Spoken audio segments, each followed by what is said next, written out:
Hey guys, I'm here to talk a little bit more about Castles of Mad King Ludwig, and I want to go deeper into something that I mentioned during the rules video, and that is storytelling in games.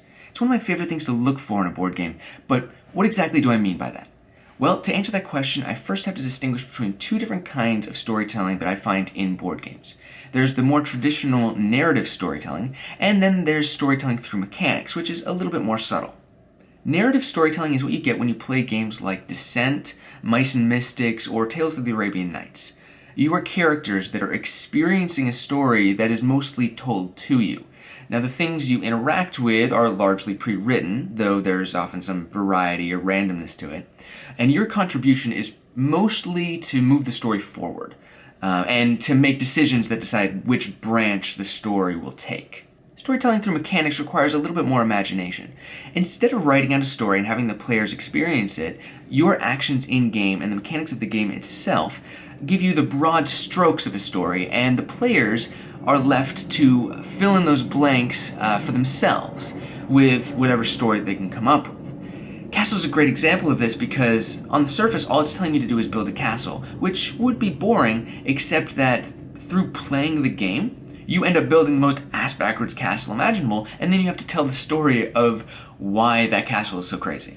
Other great examples of this type of storytelling are Pandemic, where you tend to create your own global narrative based on how badly certain parts of the world are doing. And one of my favorites would be Galaxy Trucker, where the ship you built combined with the cards you encounter help tell the story of your disastrous trip through space.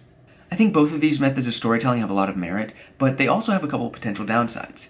Narrative games need to be written well, because even the best game can be brought down by a bad story.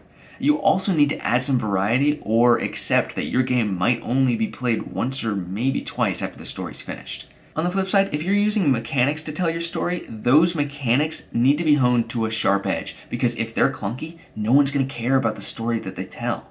Also, they need to match the mood that you're trying to present with your game.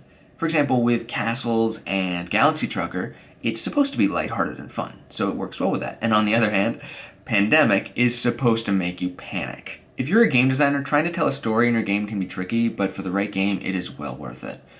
And if you're feeling especially cocky, try and put both types of storytelling in your game. When it works, like in, say, Eldritch Horror, mostly, you can create a game that will stick in players' brains long after they're done playing. That's all for now. Thank you for watching this weird little rant of mine, and next video is going to be focusing on the Master Builder mechanic and how it completely changes the economy of this game. In the meantime, why don't you give me your favorite example of storytelling in games? Now that can be a specific game's narrative, or maybe a story that happened to you through the mechanics of a game you were playing. Why don't you either comment on this video below or tweet me at RTFM Show. See you next time!